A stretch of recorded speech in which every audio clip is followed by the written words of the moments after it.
This video is going to touch on something that's of interest to both FNaF players and D&D players.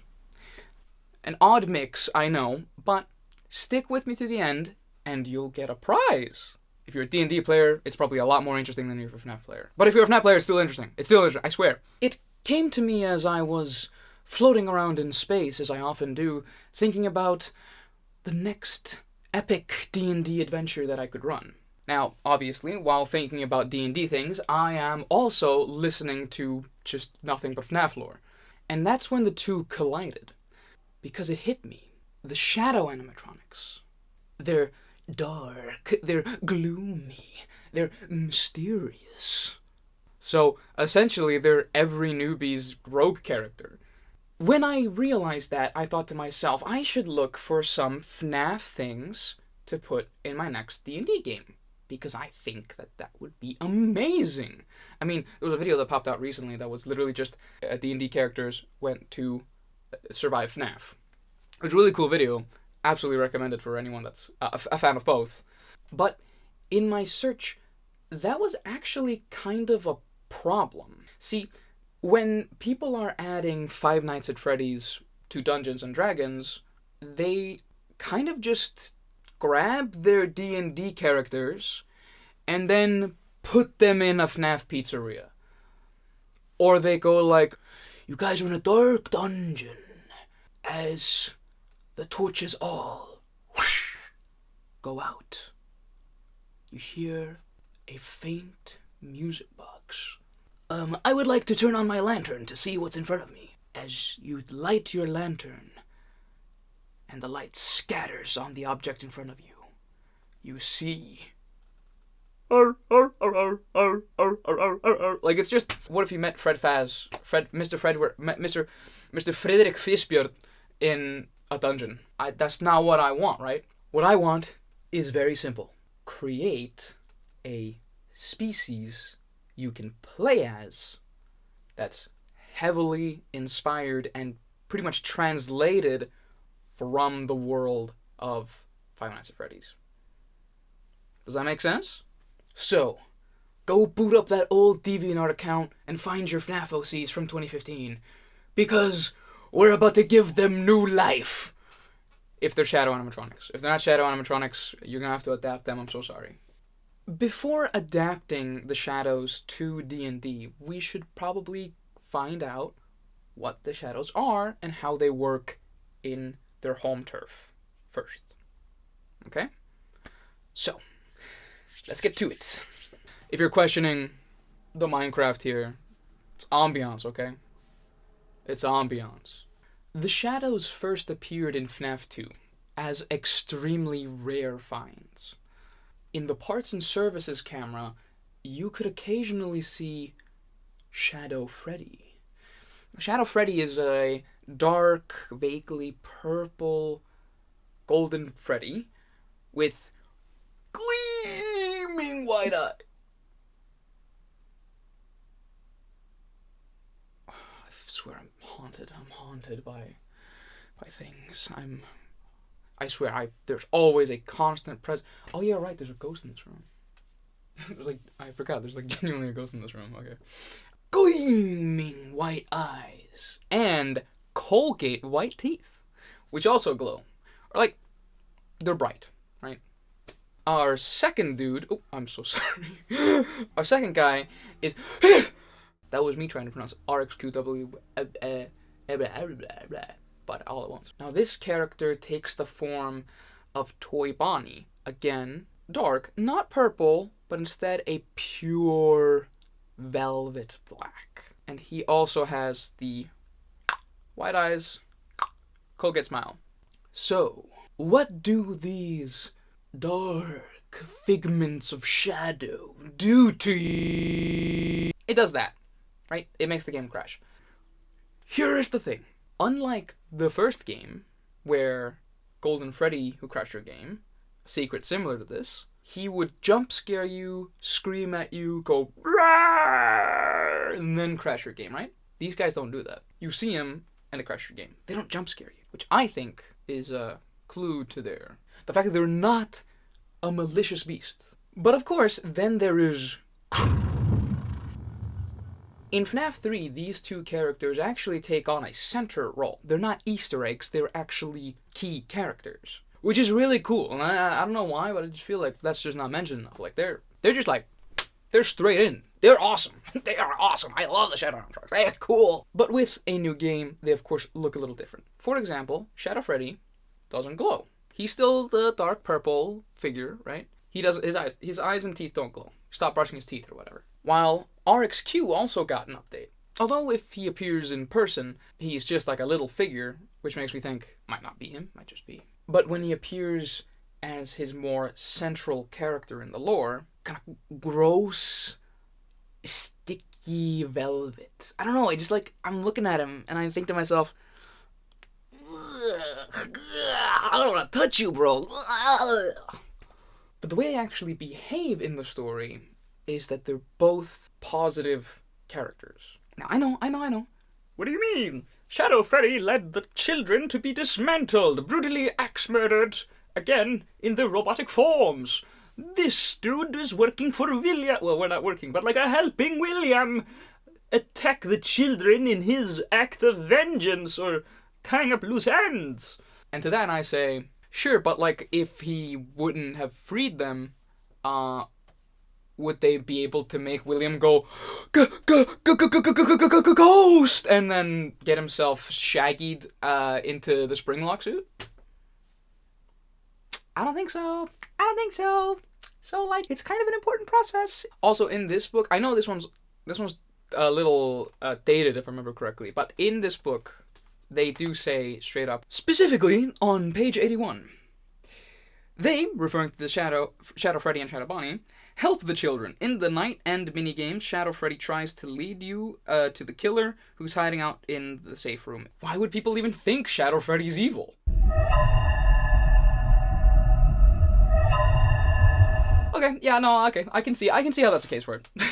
RXQ is actually a lot more explicitly good, because he is one of the entities that actually help the Happiest Day to become real, to happen. He is one of the party planners for Happiest Day, if you think about it. He gets a cake and delivers it to a dead child, hoping it's gonna cure their boo-boo somehow. I don't know about you, but after I've skinned my knee, I want to rub some good old piece of cake on that. But here's the interesting part about that, right? To get to the child and give it cake, he has to shift from the plane of existence he's in.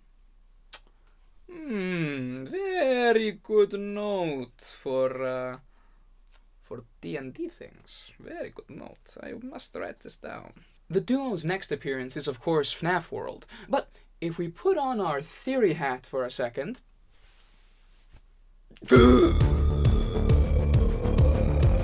then you might remember that Shadow Freddy and Nightmare from FNaF 4 are considered pretty close, right? Pretty sure some people consider them even the same characters. Although, I don't believe that, because FNaF 4 is probably fast gas, hallucinogenics, and whatnot, and Shadow Freddy is a very real ghost entity. And of course, Nightmare is much more of the I will eat your soul kind of person that FNaF World thinks that Shadow Freddy is for some reason. So we'll mention him just to cover all grounds. Nightmare is the BBEG, that means Big Bad Evil Guy, by the way, for those uninitiated, of FNaF 4. Full-on brutal antagonist. He's there to kill you, and that's it. He's there to go...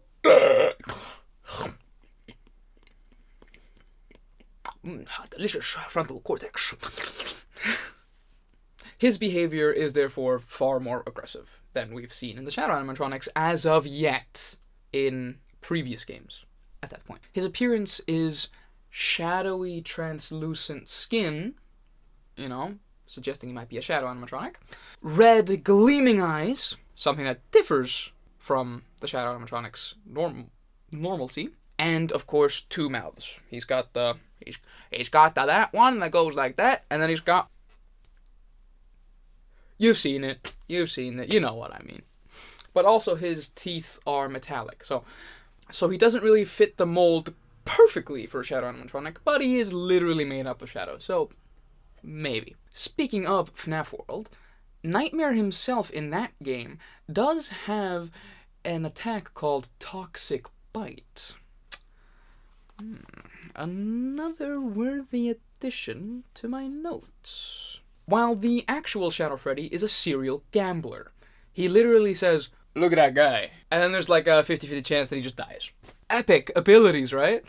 RxQ, on the other hand, maintains his supportive role from the previous games and does more supportive things, such as petrifying enemies, reviving allies, and mimicking their attacks. Which, by the way, is why we're counting FNaF World in this, because FNaF World literally is an RPG, and we're adapting this for an RPG. So that's why FNaF World is in this to begin with, just so we kind of get a sense of what their god thinks they would behave like in an RPG setting.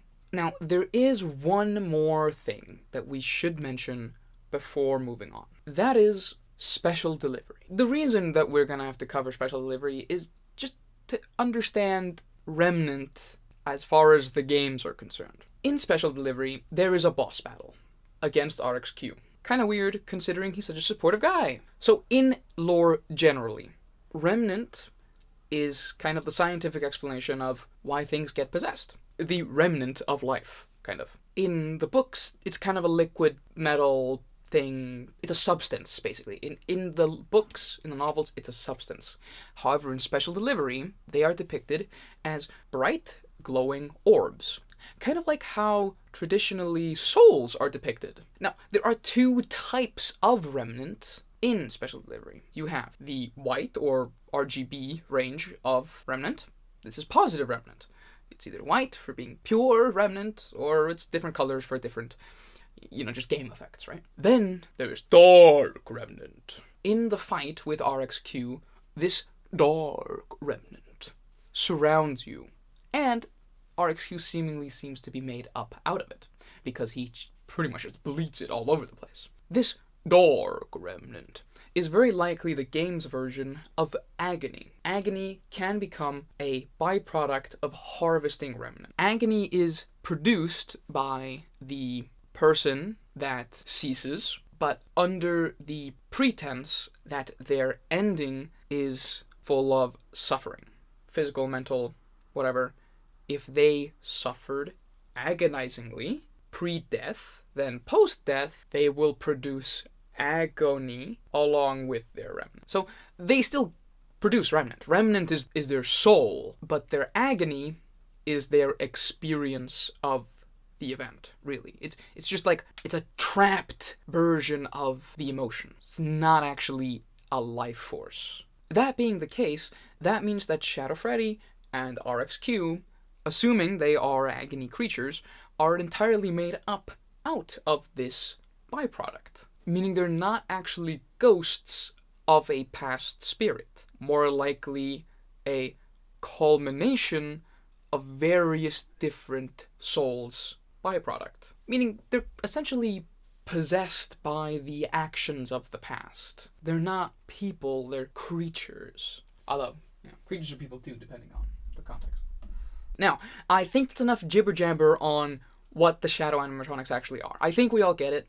D&D fans that are just coming in, you now get it. FNaF fans, you already got it. So, our next step is to adapt them to D&D. I'm a big fan of the support and aggression side that RxQ and Shadow Freddy exhibit. Although I think Shadow Freddy is a good guy, clearly he will eat your soul. So, which means that this species requires lineages, like a Path of the Bear and Path of the Rabbit.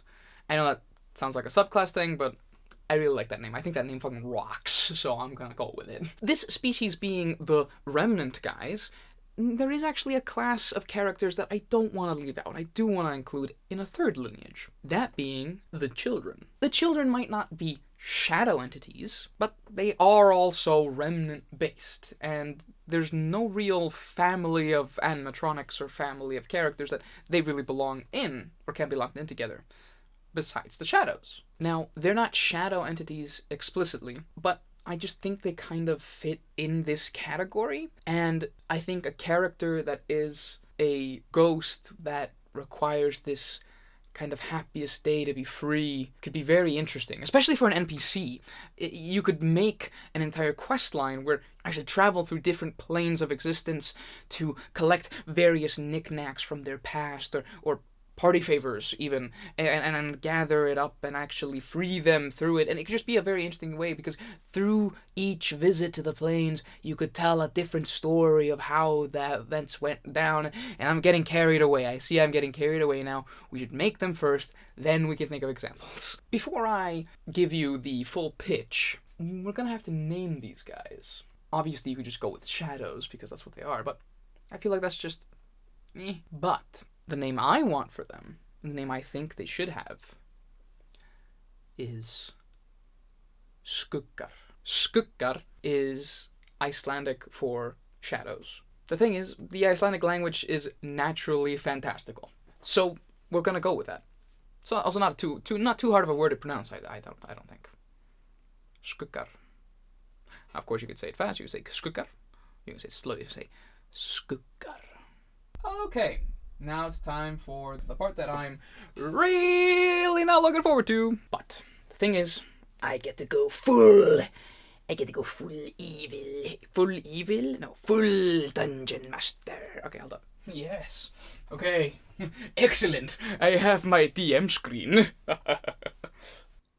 In places of great pain, a burning village, a battlefield after the muskets fall silent, the dungeon of a sadistic lich, or one dark alleyway on a particularly rainy night, something lingers.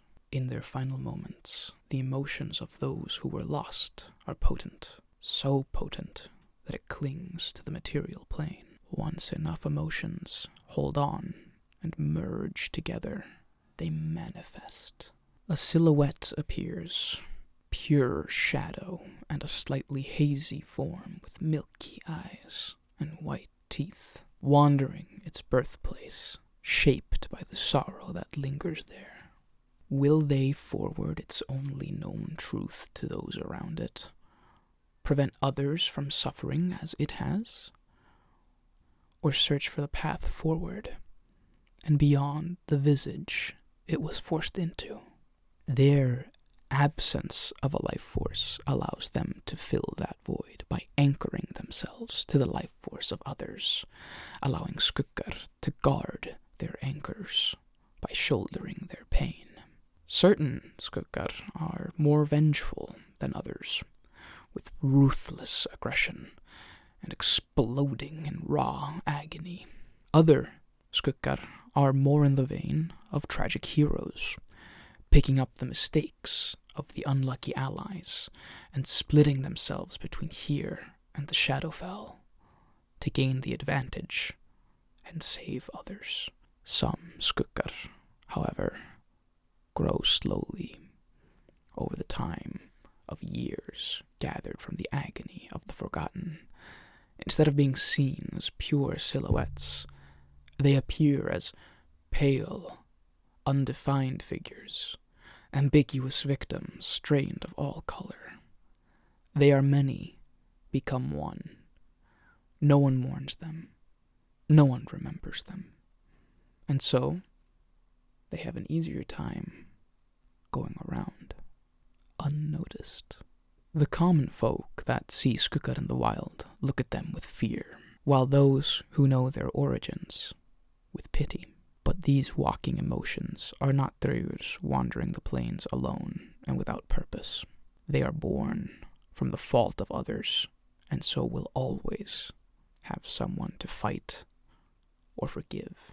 But once they're manifested, Skukgar forge their own path, gathering memories and experiences of their own. Yet, some Skukgar experience flashes of memory, fragments from those whose agony gave them shape, in the form of names, half-remembered places, clues about how or why they died. But make no mistake, those memories are not theirs. They belong to the dead. Okay, watch me nerd out more than I think I ever have in my life. Jesus Christ. I hope the I hope the audio wasn't too much. Is it making sense now, the way that I wanted FNaF to be in D&D? I think Skukgar could lead to very interesting characters. I mean, they're born from the actions of others. It's the easiest BBEG connection a DM can make. I mean, each character comes packed with their own motive if they choose to go with it. Of course, you don't have to. The easiest example is like revolutionary. Imagine there is a tyrannical government that's responsible for like the genocide of a lot of people, and then that agony from them gathers up into one dude who's going to be like, I stand for righteousness, and then you know a whole quest line taking down that government. Or a monarchy. Doesn't have to be a government. It's easier to take down a king than a multifaceted machine.